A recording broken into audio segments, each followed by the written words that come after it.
Hi there. Welcome to the Schwoven's Nest. My name is Sandra, and I'm so glad you're here. My first project was inspired by a picture that my good friend Catherine sent to me, so I decided to make it for her for Christmas. This is just a piece of press board. It's a little bit thicker, probably double the thickness of a sign that you can get at the Dollar Tree, but one of those signs would work just as well. I'm using Rust-Oleum chalk paint in the color Chiffon Cream, and I'm going to give it one really good coat.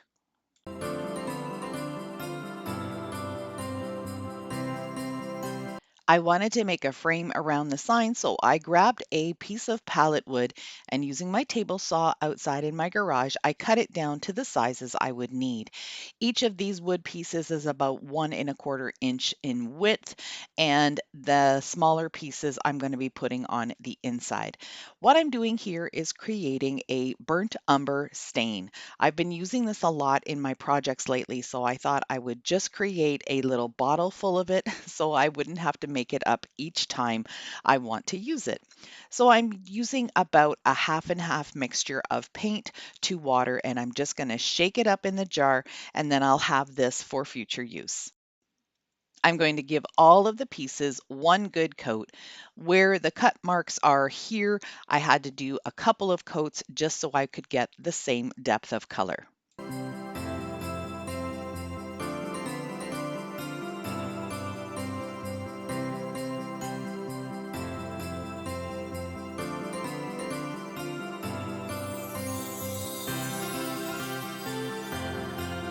While I wait for the wood to dry, I'm going to apply a clear finish on top of the sign.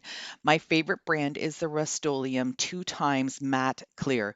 The reason I'm doing this is because chalk paint doesn't allow Cricut vinyl to stick very well. So when you pull up your transfer tape, the vinyl just comes right with it. So I'm going to go ahead and give this one really good coat and let it dry completely. I went to my Cricut Design Space app and I designed good tidings of comfort and joy. And this, of course, will be available on my website as a free printable. I'm going to go ahead and place these where I want them to be, and then I'll use some transfer tape to get them on the sign. I've always had difficulty getting my letters to stick on chalk paint, so using the matte clear finish is a really good tip for you if you struggle with that as well. The other tip is just wiggle your transfer tape back and forth and go super slow, and you'll make sure that all your letters stay put. To apply the wood pieces, I'm going to use my favorite Weldbond glue, which is a permanent glue. It works on wood, ceramic, glass, tile, you name it, it glues it, and it glues it permanently. Now, I always make wrong cuts when I'm doing signs like this, so I ended up having to put these two little end pieces right on top of the sign when my original idea was to have them on the outside. It's okay. You just deal with stuff as you go when you're crafting. I'm going to go ahead and glue these two pieces down, making sure I wipe off any of the excess glue that comes out. And then when these are dry, I'll apply the other pieces. I glued the longer pieces to the shorter pieces and then let that dry. But there was a bit of a gap because my long wood pieces had a little bit of a bend in them. So what I'm going to do is put a generous amount of glue on the back of the sign.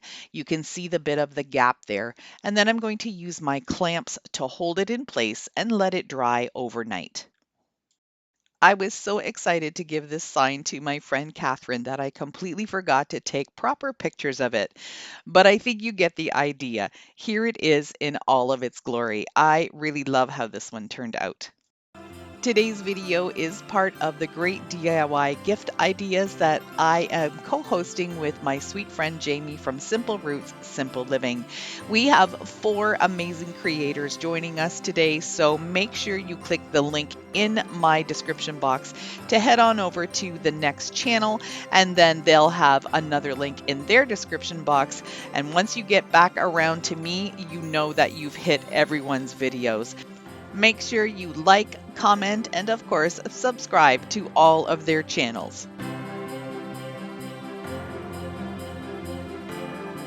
For this project, I'm using the Hiipoo transfer paper for dark fabric. It sort of feels a little bit like a vinyl. On the back of the package, you'll have all sorts of instructions for irons and for a heat press. I'm going to use my Cricut Easy Press for my project. This Christmas gift is for me. I have been wanting to make myself a proper apron that I can wear when I'm crafting. So I thought it would be fun to create this little logo design and then get it onto an apron. So I'm just going to be cutting out my image that I printed on the white side of the paper. On the back, there is a grid. So that really is helpful to make sure that you're printing on the right side of the paper. Cut it out as close as you can to your image because anything that's white around the image will show up. Once you've done cutting it out, you're going to gently peel it off the backing. You can see that grid paper there. And this feels like almost like a vinyl type of thing. If you're using a Cricut or you've used any type of vinyl materials, you'll get the idea. This is kind of soft and it's very flexible. So just be very careful when you're peeling it off. Then I'm just going to lay it right on top of my fabric. You can see that this was an apron from somewhere else, and I'm just going to cover up that logo too.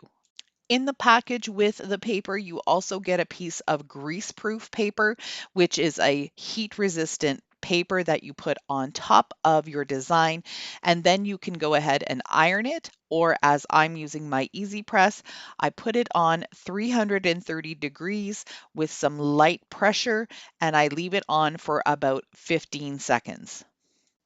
Once the time is up, you can go ahead and carefully remove the grease-proof paper. Make sure that you wait a minute or two because the paper does get hot itself. And my design is totally stuck to the fabric. It's absolutely amazing how easy this type of paper is to use for your projects.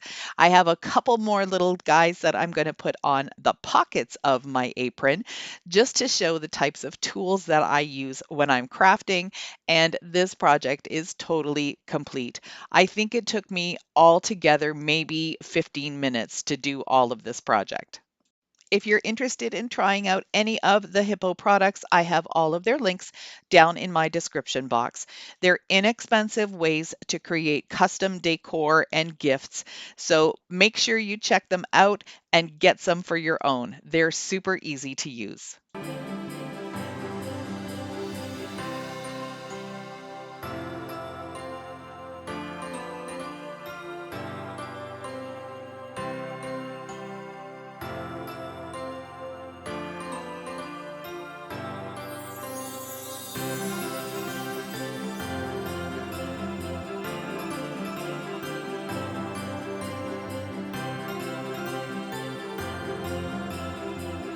My last project is also a request from a viewer, and she's also a family member.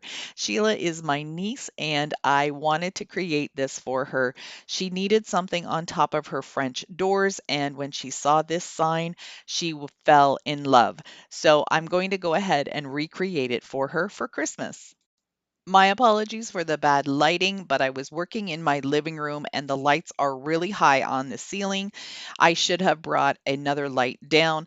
But anyhow, what I'm going to do is just go freehand with my white chalk marker, and on my phone above there, you can see the inspiration piece. So I'm just going to go ahead and follow that. And then I'm going to fill it in with some white chalk paint. Going to use a small little paintbrush and just take my time and fill in all the lettering. Once this was done, I took my chalk marker one more time and just went around the outside of the letters just to make sure they were nice and crisp.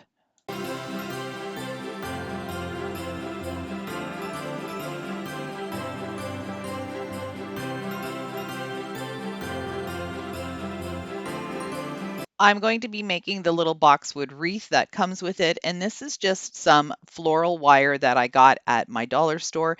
I'm going to go ahead and make probably about a 6-inch ring, and I'm just going to twist the wire together to form the loop.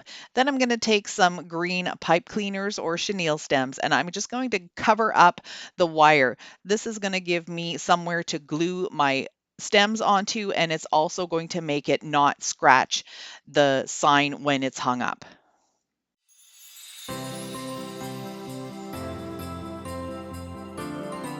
Now I'm grabbing some individual little boxwood stems and I'm going to be hot gluing them to the chenille wire. So this is really going to help make everything stick because the chenille just grabs onto that hot glue and makes it permanent.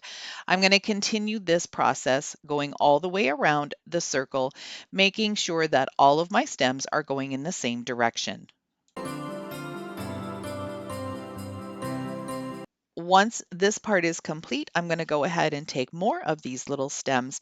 I'm going to cut them in half and then use the larger pieces towards the center of the wreath, as you see me doing here, and some of the smaller pieces will go out towards the end. So it's going to be nice and full towards the center. It's going to be a little wispy towards the outside. There's really no rules when you're making a wreath. You just want to make sure that it's nice and full and pleasing to look at. And if you're happy with the result, then that's all you need. I'm going to use this black and white gingham ribbon to make a 2-finger bow. This is how you start. You're going to hold the tail with your thumb and then wrap around twice. Once you've come around, you're going to hang on to that end with your thumb as well. Then take the other end of the bow, tuck it down in between your fingers, come back around and go into the loop one more time from the back side. Then take that end of ribbon, pull it tight, and then just wiggle it back and forth until you get the tightness that you want and then your tails are in the same direction. Now I can just fluff out my little bow, cut the other tail the same length, and I'm good to go. I'm going to go ahead and glue this sort of on an angle on this little wreath. Whenever I'm making signs like this, like a home sign, I want to make the wreaths interchangeable. People may not want that, but I want to be able to give them the option. So I'm taking some of these cedar branches that I grabbed from Amazon, and I do have the link down in my description box. I'm going to go ahead and glue some of these all the way around to make a nice little winter or Christmas wreath. Once I have that complete, I'm going to take these other little pine picks. These are also from Amazon and linked in my description box. And I'm just going to put them in between the cedar branches just to add a little bit more texture and color. I also added some little bits of frosted boxwood that you can see here. And now I'm just going to be gluing in some of these sparkly white berries. These were from Dollarama and I think they were perfect to act as little snowballs all over this wreath. I created another black and white buffalo check bow, this time using a wider ribbon that I just glued in half. And then I just created a simple shoestring bow. I put this one on the bottom of this wreath so it would hang down a little bit more. And I think both of these ideas turned out super cute, and I hope that Sheila loves them as much as I do.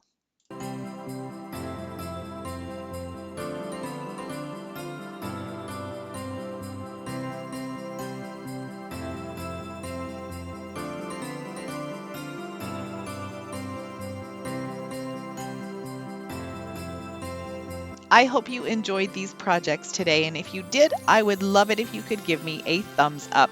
That helps me get noticed a little bit more on YouTube. Don't forget to check out everyone else's videos too. Thanks again for watching. I truly appreciate each and every one of you. Have a wonderful day, and I'll see you in the next one.